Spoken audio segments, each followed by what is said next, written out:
하겠습니다. 하나님 말씀은 요한복음 1장 9절부터 18절까지의 말씀입니다. 요한복음 1장 9절부터 18절입니다.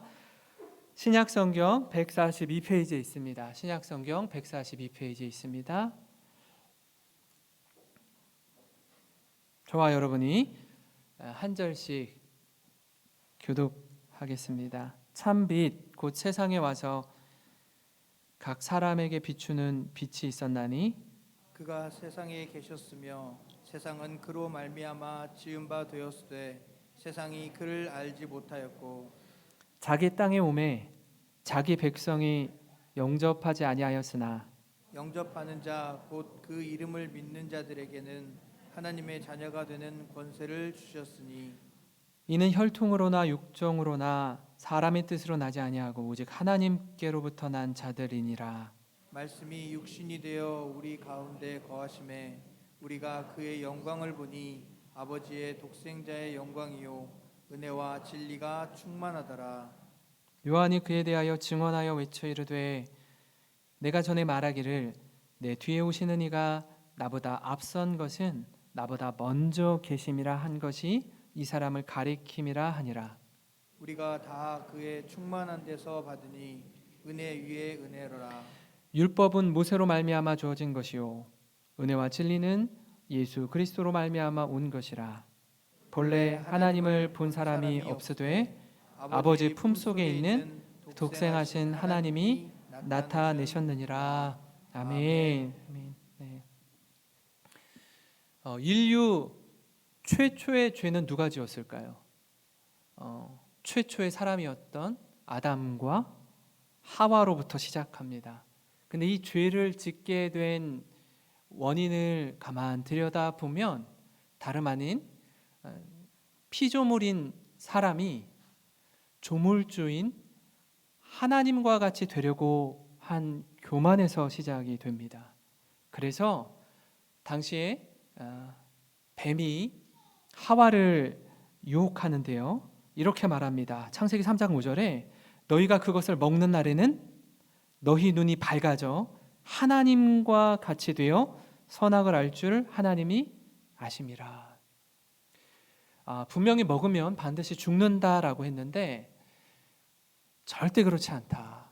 먹으면 네가 눈이 밝아져서 하나님처럼 된다라는 뱀의 이야기를 듣고 하와가 이 이야기를 듣고 보니까 이 선악과가 보암직도 하고 먹음직도 하고 탐스럽게 할 만큼 지혜롭게 할 만큼 탐스럽기도 했다라고 말하고 그걸 먹고 남편 아담에게도 건네줍니다. 결국 사람이 하나님처럼 되려고 했던 이 교만 때문에 죄를 범하게 되고 눈이 밝아져서 깨달은 건 뭐죠? 자신들이 지금 옷을 벗고 있다라는 걸 깨닫습니다. 그래서 에덴 동산에 숨어듭니다.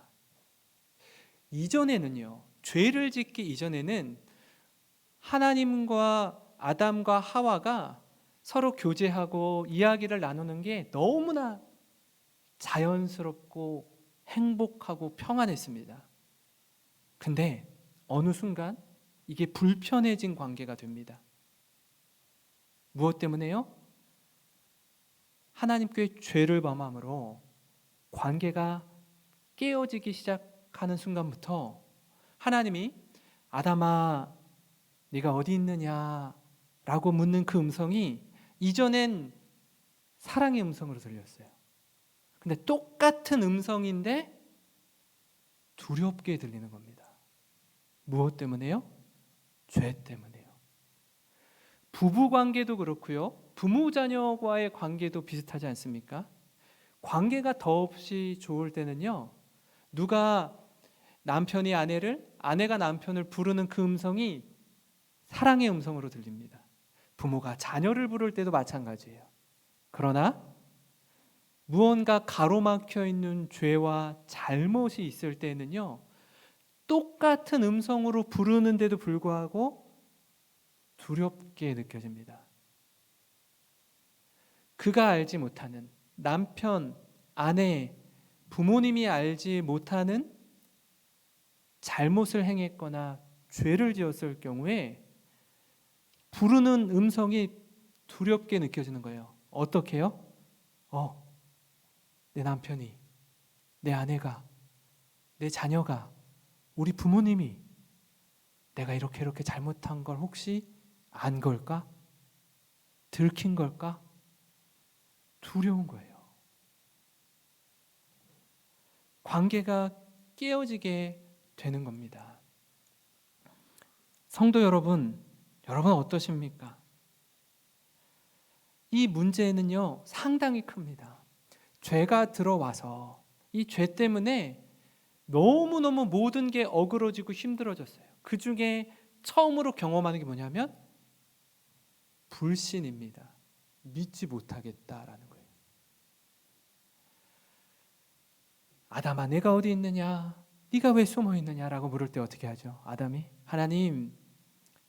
하나님께서 저에게 주신 저 여자가 먹으라고 해서 먹었어요. 하나님, 잘못했습니다. 용서해 주세요. 이게 아니고요.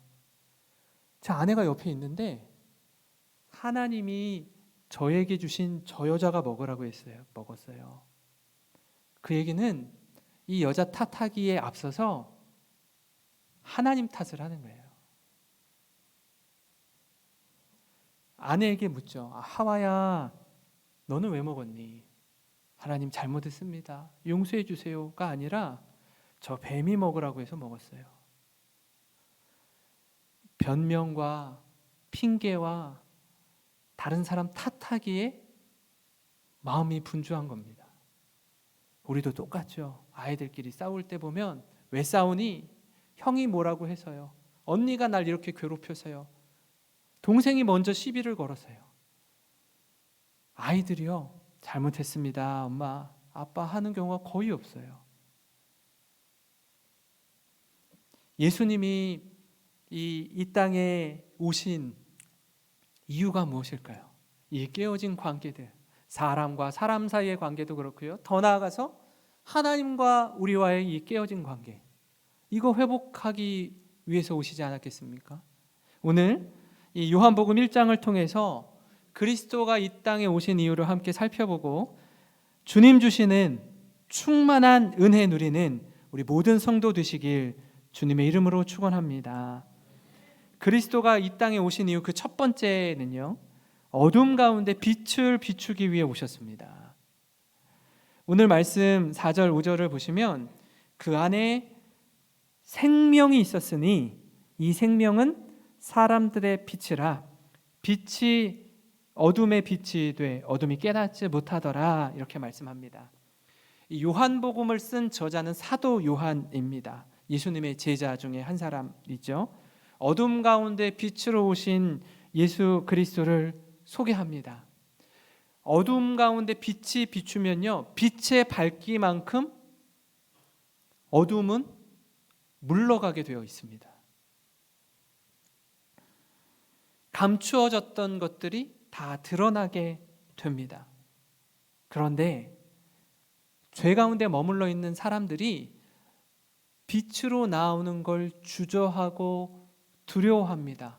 왜 그럴까요? 나의 죄가, 나의 연약함이, 나의 악함이 고스란히 밝히 다 드러나기 때문입니다. 빛을 싫어합니다.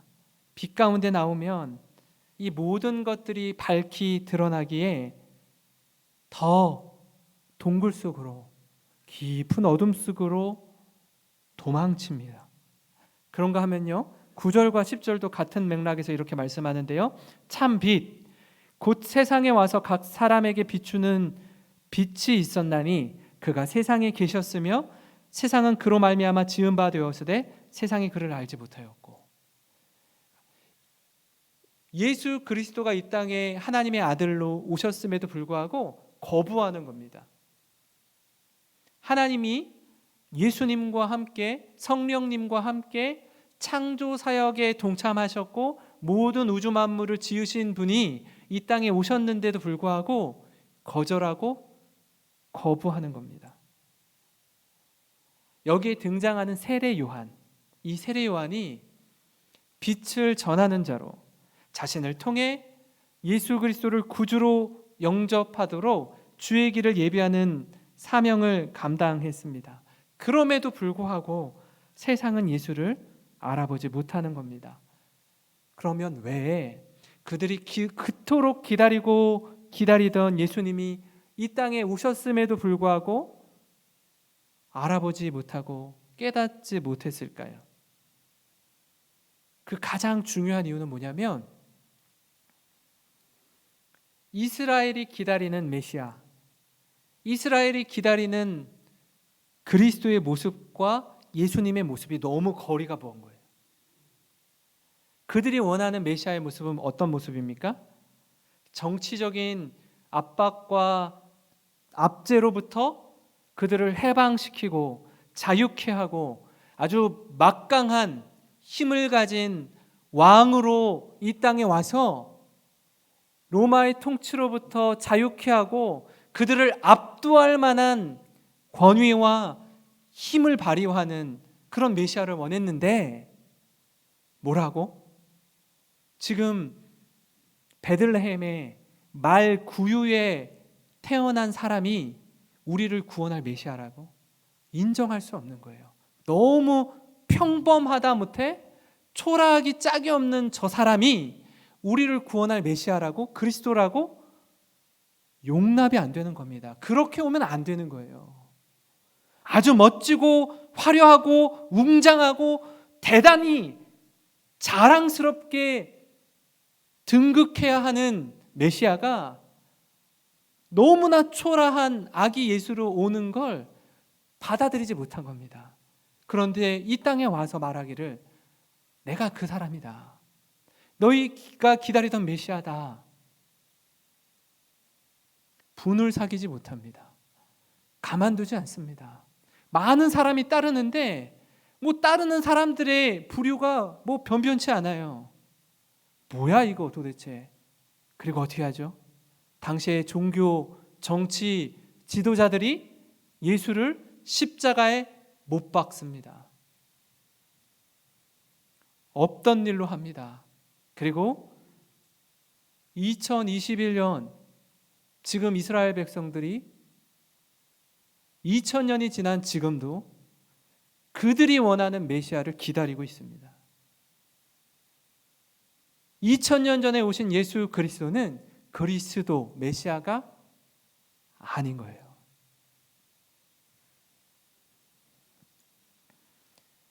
우리가 기억해야 될 건 이 땅 가운데 낮고 낮은 모습으로 구유에 오신 예수님의 모습을 우리가 보면서 마음에 새겨야 할 부분이 있습니다.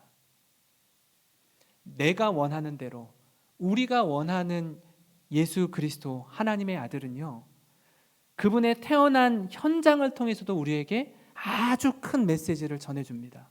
얘들아, 너희가 어떻게 이 땅 가운데서 살아야 되는지, 예수를 그리스도로, 예수를 메시아라고 입술로 고백하고 인정하는 우리가 어떻게 이 땅에서 살아야 하는지를 삶으로 보여주시고 가르쳐 주신 겁니다. 사랑하는 성도 여러분, 우리에게 오신 예수님의 모습을 꼭 기억하시기 바랍니다. 깊은 흑암과 어둠 가운데 우리를 위해 빛으로 오신 예수 그리스도를 묵상하는 이 12월 한 달이 되었으면 좋겠습니다. 우리도 그렇게 살아가야 할 줄 믿습니다.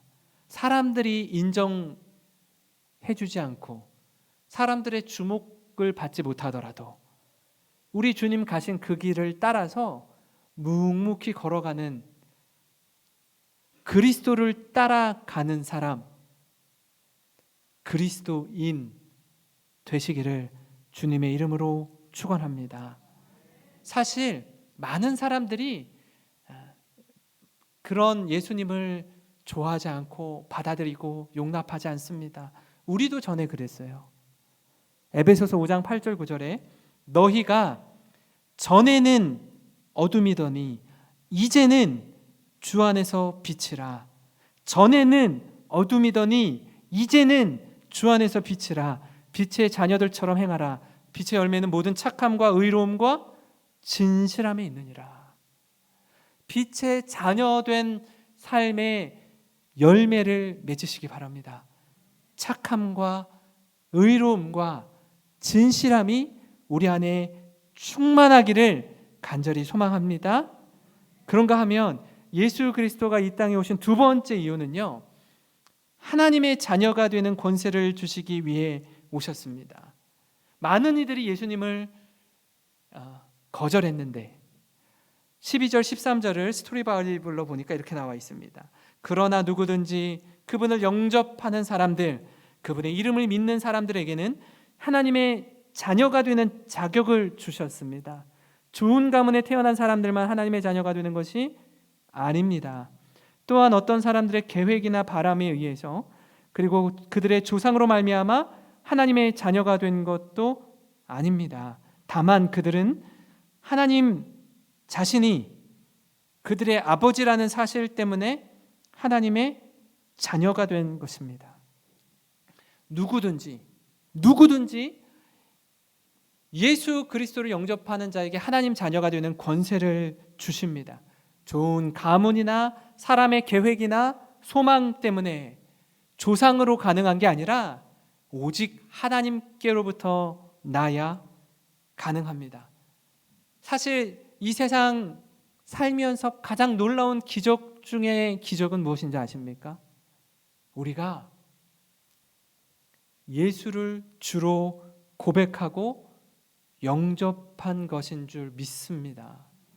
우리가 예수님을 주님이라고 고백하고요, 하나님을 아버지라고 부를 수 있다라는 건 기적 중의 기적입니다. 예를 들어서 주님 믿습니다, 뭐 1000번이고 100번이고 뭐 계속 한다고 해서 믿어지는 게 아니에요. 믿음은 하나님 우리에게 주시는 선물입니다. 혹 사람에게는요, 나 하나님 믿어, 나 교회 다녀, 나 예수님 믿어 라고 믿지 않으면서 말로 입술로 믿는다라고 말은 할지 모르겠어요. 그러나 내가 정말 하나님 믿는지 안 믿는지는 누구의 검증을 떠나서 우리 자신이 가장 잘 알고 있습니다. 하나님을 믿지 않는 사람들이요, 아버지라고 고백하고 기도하는 건요, 불가능한 일입니다. 우리 모두 육신의 아버지가 있지 않습니까? 그 아버지를 두고 그 아버지 외에 다른 분을 향해서 아버지라고 말하지 못해요. 할 수가 없습니다. 기적 같은 일입니다. 이 내용을요, 로마서와 갈라디아서 말씀을 통해 우리가 확인해 보면 알 수 있는데요, 로마서 8장 14절 15절에 무릇 하나님의 영으로 인도함을 받은 사람은 곧 하나님의 아들이라. 너희는 다시 무서워하는 종의 영을 받지 아니하고 양자의 영을 받았으므로 우리가 아빠 아버지라고 부르짖느니라. 갈라디아서 4장 6절에도요, 너희가 아들임으로 하나님이 그 아들의 영을 우리 마음 가운데 보내사 아빠 아버지라 부르게 하셨느니라. 여기에서 성령 하나님을 하나님의 영, 양자의 영, 아들의 영이라고 표현하는데, 성령님께서 우리 가운데 내주하셔서 우리로 하여금 하나님을 아버지라고 부를 수 있도록 믿음을 선물로 주셨다라는 겁니다. 그래서 하나님을 아빠, 아버지라고 부르게 된 것, 이게 얼마나 큰 기쁨이요 은혜인지 모릅니다. 차인표 신혜라 부부가 95년도에 결혼을 했다고 해요. 그리고 아들을 하나 낳아 키웠습니다. 그러던 중에 결혼 10년 차에 딸을 하나 공개 입양을 했습니다. 이 딸아이를 키우고 또 3년이 지난 다음에 또 딸아이 하나를 입양을 했습니다. 당시에요, 이 공개 입양하는 게 흔하지 않던 시기입니다. 제가 어렸을 때 우리 친척 가운데, 저의 또래 가운데 입양된 아이가 있었어요. 고모가 입양을 했는데요, 아기를 갖지 못해서 입양했습니다. 저는 알고 있는데 고모가 이 아이가 자신이 입양된 사실을 모르기를 원하는 마음이 굉장히 크시더라고요. 왜냐하면 혹여나 내가 배 아파 낳은 아들이 아니라는 걸 이 아이가 알 때, 그때가 혹 사춘기라면 굉장히 낙심하고 고민하고 방황하게 될까 봐 염려가 되어서 쉬쉬하던 때가 있었습니다. 그런데 이 TV를 보니까 이 부부는 공개 입양을 하는 거예요. 아무렇지도 않게. 더 나아가서 아이와 대화를 할 수 있을 정도로 성장을 하니까 이렇게 이야기하는 겁니다. 누구야, 너는 내가 배 아파 낳은 딸이 아니야. 너희 어머니는 따로 있단다. 근데 내가 너를 너무 사랑해서 너 우리 가족이 됐고 내가 너를 누구보다 사랑할 거야. 이 아이에게 다 이야기를 해주는 거예요. 둘째 아이도 마찬가지고요. 그러던 어느 날 이 딸아이가 초등학교 저학년일 때 학교에 1일 교사로 그 반에 가서 아이를 가르칩니다. 근데 그 모든 아이들이 앉아있는 그 자리에서 신혜라 씨가 딸아이를 보면서 모든 아이들에게 이야기해요. 저기 앉아있는 내 딸은 사실 내 친딸이 아니야. 공개적으로 아이들 앞에서 다 밝히는 겁니다. 어떤 이유가 되었는지 몰라도 우리 딸을 낳은 친어머니가 아이를 키울 수 없는 형편과 상황이었고, 그래서 내가 이 딸을 양녀 삼아서 이렇게 키우고 있단다라고 얘기했어요. 쉬는 시간이 되자 딸아이 주변으로 아이들이 우르르 몰려갑니다. 그리고 뭐라고 이야기한 줄 아세요? 누구야, 나 진짜 네가 부럽다. 나도 네 엄마 따라하면 안 되겠니? 나도 좀 입양되었으면 좋겠어. 그렇게 얘기를 하는 거예요, 아이들이. 근데 이 딸이 안 돼. 너희들은 안 돼. 나만 돼. 너무 자신만만하고 그 사랑을 충만하게 받는 것에 대해서 너무너무 기뻐하고 행복해하는 겁니다. 이게 단지 유명한 사람의 자녀여서 그런 겁니까? 아니요. 진짜 그 정도로 말할 정도면 충분한 사랑을 아이에게 쏟아주고 있기에 요동하지 않고 상처받지 않고 오히려 그것이 자랑스럽고 행복해서 담대하게 살아갈 수 있는 거 아니겠습니까? 하나님이 우리를 자녀 삼아 주셨다라는 게 이런 거예요. 이보다 더한 겁니다.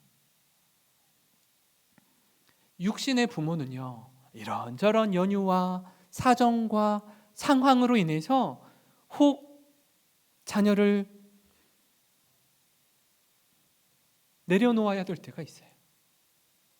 어느 누가 그러고 싶어서 그런 부모가 어디 있습니까? 그런 부모는 세상에 없습니다.